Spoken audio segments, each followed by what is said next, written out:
Well, I'm going to start on the assumption that my brother will come upstairs shortly. Yeah. How we doing? Are we videoing? Hello, internet. Well done. Well, internet in the future.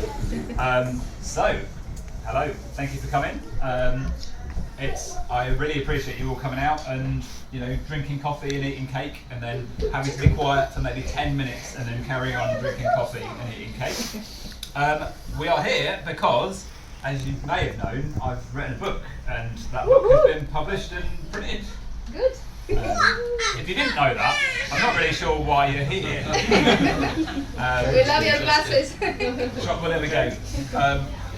Amazing, I've already got my first technical failure there. That's good. So I thought I would start with a proof of concept by reading some of my book. So this, The Dinosaurs, is a collection of 34 little stories. So each story's got I can't find a picture now. Each story's got a little picture with it. And then they're all very nice short stories. And I'll explain a bit more of the concept behind the book in a bit. But we're going to start with me reading Can't Sail a Hurricane. My plan was to write down the page number on the screen so I could look it up, but I forgot to do that. So I think it's page 84, but I'll find it in a second. 79. 79. There we go. I was completely and totally wrong. 39. There we go. I thought you said 79. So this story is set in the 17th century. It's a very short story. Don't worry, you're not going to have like an hour of listening now. I think this story is 300 words long. It's set in the 17th century. I actually got really obsessed when I was writing this story. I did probably 3 hours of reading about different sizes of boats in the 17th century, which hasn't made it into the book at all, and it's completely unnecessary. But I've also written it in a very southern style. So there is a chair here if someone wants a comfy seat. No, you didn't get it. I've written it in like a southern drawl, like as in the kind of way that they would have talked in the Caribbean in the 17th century. I am 100% not going to attempt that accent when I read it out. No, I'm not going to try and pretend I am. I'm just going really London. I'm not going to Scouse. I'm going to go really London. So, here we go. You can't sail a hurricane. That's what everyone says. Can't do it. We've been running back from Jamaica. Holds full of sugar, low in the water, in a big 3-masted bark like Emerald. That's one heavy madam. That time of year, a squall can become a storm at any time. We'd passed Vigilant on its way in. She'd warned us things were getting fierce, but you know how it is. If you turn tail, every time the wind blows in the Gulf, you'll die a poor man. So we sailed on, and the wind spins on up with us. Well, you get what you get, and you don't make a fit, as they say. So we threw a prayer up, we reefed her down, and we carried on. Soon, you couldn't hear a word. Just the air raging so hard around us that each and every line started whistling. The mate comes to me, "This is too much, we've got to heave to." He had to shout. Even then, most all I could see was see his lips move. I was about to turn us about when the boatswain runs in, all spun up too. "We're taking on water, Captain, coming in fast." We were stuck between a rock and Aunt Sue. Way it were, we had no time to turn back to port. We'd sink without a sight of shore. But carry on, we'd risk the mast, the rigging, the sails, the whole blessed ship. It was all or nothing. Gotta be on, I decided, and on we went. It got worse, much worse. We lost 2 hands overboard, and we'll not trust the mast until the carpenters looked them over. But we made it, splintered and broke, but we made it. You can't sail a hurricane, they say, but we did.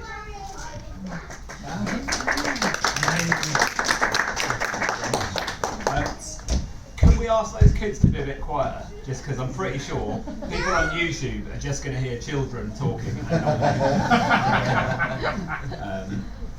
They could just come and listen. It's very exciting. Come here, come and sit here. You'll really enjoy this. I'm going to talk all about myself. It's my favourite topic now. Sit down, babe. Come and sit at the front. You're going to get involved in the next bit. Okay, it's going to be exciting. You get to roll the dice. Brilliant. So, who is CM Lowry? Who knows who I am already? Literally everyone. He's the man. Yeah. My brother Nick. Hello. Do Do you ever call me CM Lowry? Literally never. Even when I'm talking about your book, I'm like... Yeah. So unfortunately, what it turned out was when I was becoming an author, there was already a Chris Lowry out there who already writes sci-fi. And I contacted them and we agreed together it would just be a weird... Like if you Google me and then you find this other author and it's just going to be a mess. So in the fine tradition of J.K. Rowling, C.S. Lewis, J.R.R. Tolkien, I've gone CM Lowry, and this is the only time you're allowed to go on your phones now. Feel free to visit anywhere on the internet, Facebook, Instagram, Twitter, at CM Lowry Author. You can add me, very exciting, you can hear my wise thoughts and all of those sort of things. So yes, this whole journey started with this graph. It's a shame that Dell's not here really, because Dell would love this. It's boring, thank you Neriah. Thank you for the heckling. Okay, well listen, and it won't be boring. Okay, so I went to Brussels with my lovely wife, or Bruges, about, when did I go? In about 2017, 2018. And while we were there, I've got my laptop out and I found a story that I'd started writing many years before. And in my head, I was like, oh yeah, I'm writing a book. So I had a look at when I started writing the story in 2008. And then I'd edited it a bit in 2009. I'd got it up to 600 words. And then by this point, I'd got it up to 1,400 words. Okay. How many words are in a normal book? In like a normal kind of novel? Like 1,600. More than 1,600. At least a million? Less than a million. That's like the entire Lord of the Rings trilogy is about 1 million. I'm not writing that. 100,000? 100,000 because you heard me give this talk earlier. Well done. Okay, so I used Excel or whatever to extrapolate how I was doing. So this graph here is how long it takes to get to 100,000 words. Can anyone, none of the kids, any adult, can you read that number there? 2696. Yeah, so at the rate of progress I was making, I would have a fully written novel by the year 2696, which is 709 years. I'll be honest, I am not planning on living 709 years, and so I felt like I needed to up my game a little bit, and I did, and over the course of 2019, the year before the pandemic, I wrote this book, To Get Out of the Headlock, by Chris Lowry. Oh, by CM Lowry it will be. Has anyone read this book? No. No? Oh, my brother's read a bit of it. Because what I realised is actually, if you just write a book and just throw it out there, no one's going to read it. Like you could write the best book in the world, but there's a bit of kind of annoying advertising and nagging your friends to come to coffee things that you have to do to start building up a bit of a momentum. It's everybody that does this. So, me and some friends started a publishing company called Beyond Cataclysm Books. And the Dire Slide's actually our second book, so we've also brought out paper cuts that you can see over there on the table, which is a load of punk memoirs from lots of people in the UK punk scene, which my friend Sarah put together. So yes, I will talk a little bit more about the book and then we'll move on because it's boring just hearing me talk. I've got someone to come and give another reading. Thank you for the shouting of boring from my two children. Boring! And my brother. Let's just all do it together. Ready? 1, 2, 3. Boring! Brilliant. That's the next story. I'm just going now. I'm done. So, this is just a little bit about. So what I did is I put this idea out on the internet. Okay, so the idea of this book is that everything in it was decided by rolling a dice. Rich, roll out a dice for me, go on, make a rattling noise. Let someone else do it here.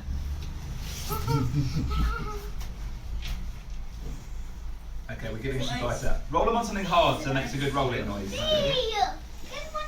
Okay, we don't need to give all the dice out, just roll one. This was a demonstration, I'll put me on 1 second. Roll the dice. Roll on that table. Amazing. Okay, so the idea is that by rolling a dice, it helps decide how long each. Okay, everyone sit down again, please.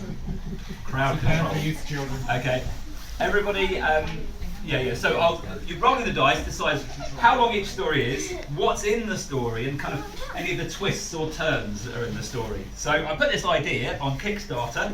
Many of you people backed it. Other people. What was amazing? Loads of strangers. I got like someone from Australia backing it.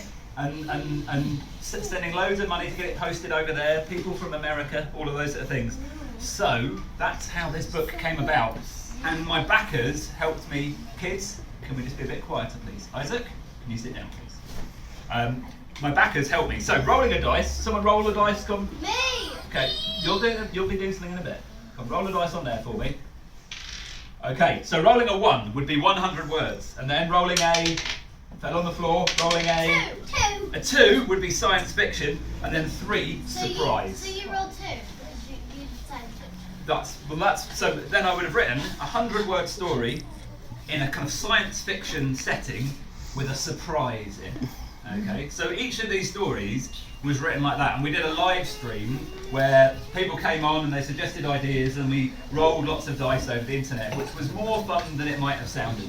And there we go. So we now have a volunteer coming up to read, and this is from page 109, Neriah. I get to bother here.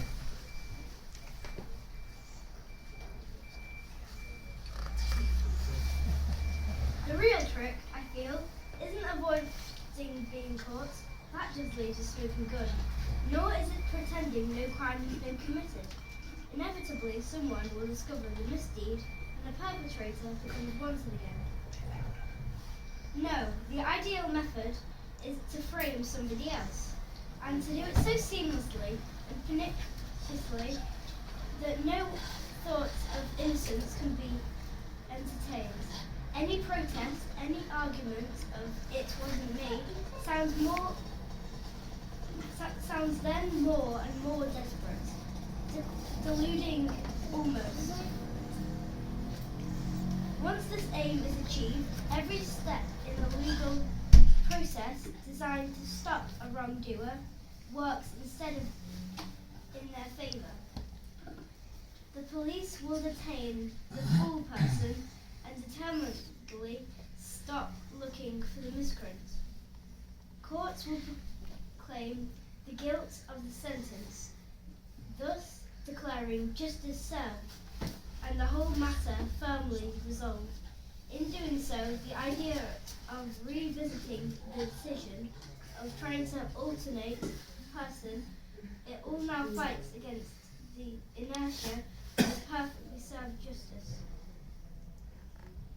There is, of course, a loser in this process, one innocent party, unfairly blamed, wrongly seized, and unrighteously imprisoned.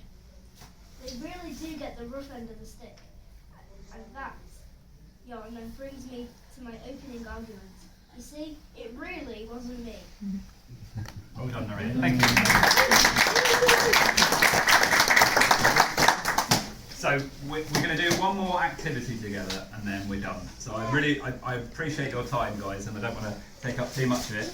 I'm also going to massively intrude on you all now, and you have to help me write a story. Does that sound good? Okay. Is there an adult that's got a dice?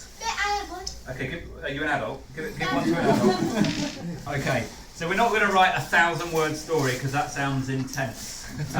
So we're going to just do it by 10. So roll a dice for us, Pete. A 1. 1.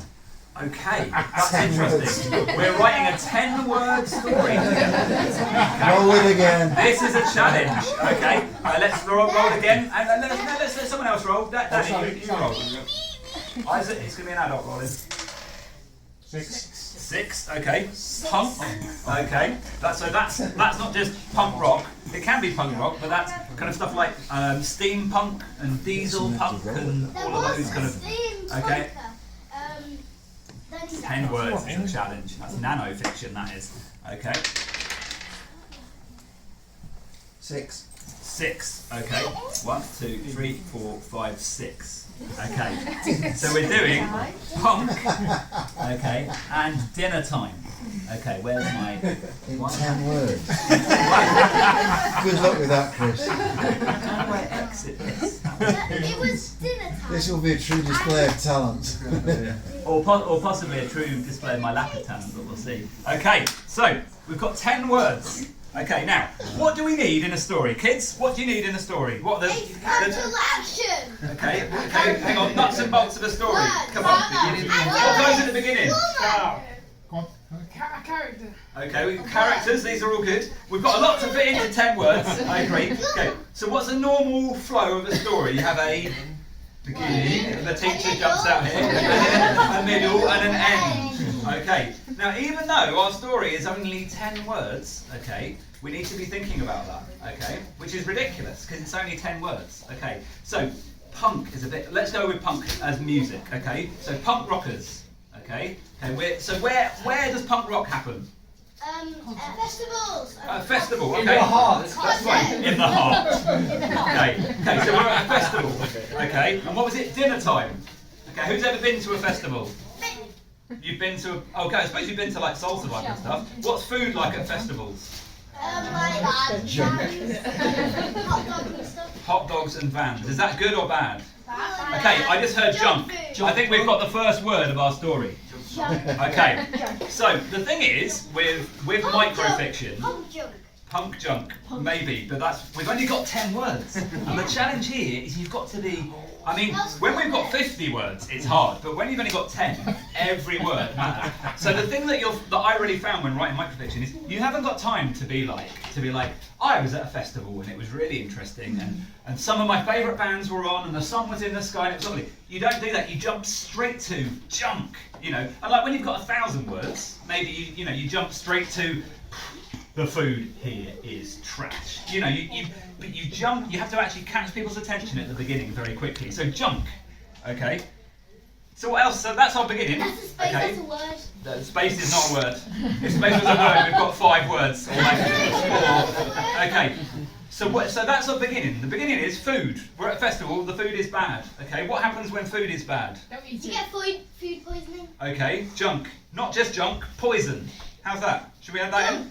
Poison. Food poison. Okay. Food poisoning. Okay, how about this? Okay. We've done 3 words now, okay? And we've kind of done what we've covered here. We've covered what the food is, okay, like how it is. And then actually we've gone even worse. It's not just junk, it's practically poison. Okay? We've got 7 words left to use, okay? And we need to take this story somewhere. Okay? And a cake. Okay. Not to be difficult, you haven't actually made it clear that it's food yet. No, that's fine. We may not have. The problem with microfiction is sometimes you have to leave a lot to the imagination. I mean, that's very true. But like, so I read a book recently called Clara and the Sun, which isn't. It's written by a Japanese author, and I apologise, I just cannot remember what they're called. But in it, the whole story is written from the perspective of a robot. Okay, and the robot's not very clever. And so the whole story is written by a robot that doesn't really understand the world. And when things get busy, they can't process it all. And so the world just turns into squares. So they're like, and then all the squares came and I didn't know what happened next. And so actually that whole book is written with all these missing gaps that you have to fill. I got to the end of the book and messaged the author saying, so what happened? What actually was that moment at the end? And they were like, well, that's part of the mystery, isn't it? You know. So junk, practically poison. Okay, so we've gone. Sweet Caroline. Okay, Sweet Caroline. Sweet Caroline. I'm not sure. I mean, we're not writing a song. I do think that fits in quite nicely, but that's fine. Okay, so where are we taking this story? Okay, so what? You go to a festival, bands. Okay, yep. Music food. Okay, so maybe. We're at dinner table. Festival food. Okay, so we've had food. The food wasn't very good. And I think in the end, maybe. Pass out. So maybe in the end, we listened to music instead of eating anything. How's that? Okay, so we need to fit that into 7 words. So bad I listened to music instead. So bad I listened to music instead. I think we're at 11 words there, aren't we? Oh, 2, 3, 4, 5, 6, 7, 8, 9, 10. Are the hangers music? All I had was music. Music, Are we at 10 words there? Yeah. Okay, who wants to read it out? Come on, who's going to read our story? You've already done a reading. Go on, go on, Faith. Junk practically poisoned. All I had was music. Let's try again. Okay, we've got a question mark and an exclamation mark. Okay, let's throw them out. Okay, so make junk a question and practically poison. Let's make an exclamation. Go on, try it again. Like do really like junk, practically poison. Go on, try again. I can't do that. You've already done one. Hang on, I want an adult to do it. Let's have an adult. Gods. No. I feel like Helen would be really good at this. Come on, Helen. Helen.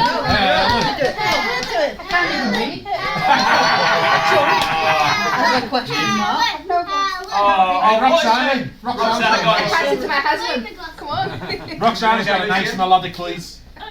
Sean is trucking with poison. I don't know the end of it. All I had was music. All I had was music And hunger. and hunger. Well done. And so there you go. You don't need to buy the book. You can just. Well, you know you do need to buy the book because on page 172 the table is there, so you can let the die decide for you too. So you can write your own stories. I shall. Have you got a title for this microfiction? No words left. No, but that's a good point. Sometimes you can totally cheat, and your title, some nano-fiction, the title's longer than the story. Like we did To celebrate, so you released the new punk dinner nanofiction. We'd like to give you some flowers, and also for a successful book launch as well. Oh, thank you very much.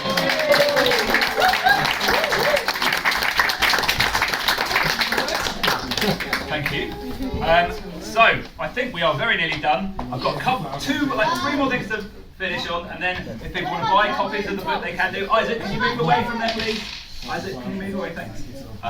So just if people decide that they would like to buy a copy of the book, they can buy it. There's actually some bits I did just as a bonus, so you get a free bookmark, a postcard that also has a short story on the back. I've got bookmarks that also have tiny little stories on the back. You get your very own colourful dice. I think I may have lost quite a few of them to children, but that's fine. Stories on the dice. There are no stories on the dice. You can get story writing dice. Okay. I can see I'm losing. Kids, sit down again. Shush, stop heckling. Okay. Obviously, as part of becoming an author, I have to carry on writing things. So there's two other projects I've done. I've done Tyrannosaur Inside, which has already gone on Kickstarter.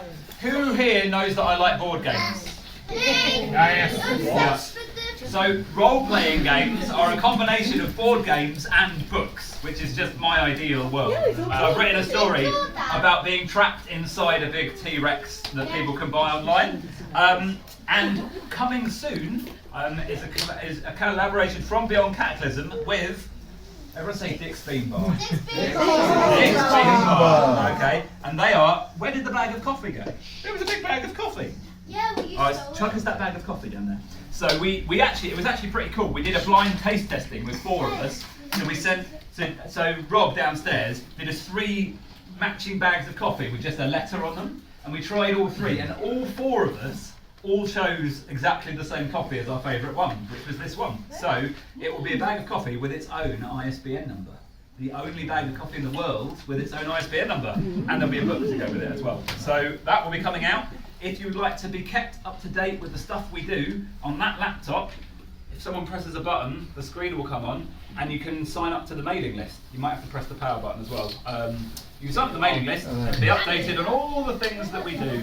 And we're also going to be having an online subscription model that we'll talk about on there if you would be interested.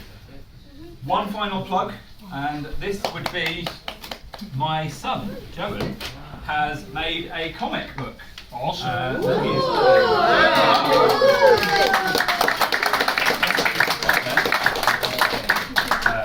He was very excited about the opportunity of coming and talking to everyone, weren't you? Okay, so Joen, tell us about this comic book. When did you come up with the idea? About 2 years ago. Okay, just face that way a bit so everyone can hear. About 2 years ago, I came up with this idea because I got the idea from the Beano because I like reading the Beano. And so when I started planning them, so what I had to do was draw them out, come up with a comic idea, and then once I've come up with a comic idea, I use a computer and make boxes and writing in them, and then print them off, and then draw in them and go over them in pen, and then and then once I've done that, I'll put colour on them and things, and then that's how I've got the Justintime. Amazing.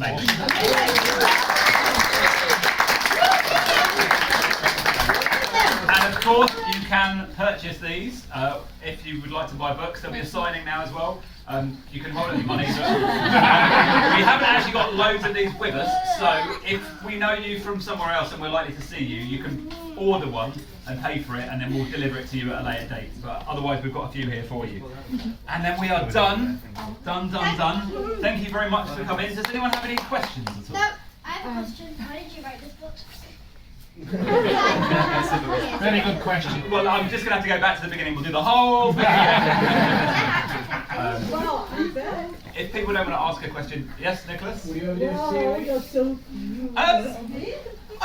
I definitely would consider doing a Die Decides 2. It was really fun. Stephen King talks about two types of writers. Okay, he talks about plotters and pantsers. Okay, so plotters are people who write a plot and plan things and organise things, and pantsers are people who do things by the seat of their pants. And those of you who know me well will not be surprised to hear that I naturally gravitate towards we'll just wing it kind of approach. And microfiction is actually amazing for that, because you start the story, and just as you start to think, oh, what are we going to do next? You're ending the story. So yeah, exactly. It's great for that. So I enjoyed illustrating it as well. There's about 35 illustrations. Some of them have been from other people on the internet, some of them from me. One of them is from Joen. High five. But yes, so I would consider doing one, but not today. Brilliant. Well, thank you very much. You can ask me a question at home, yes, if people would like to buy bits, they can do. That'd be wonderful. No pressure to, but obviously a little bit of pressure too. And you get there's loads of free stuff. And if you want a badge, take a badge or flyers and things like that. One badge. Already got a badge.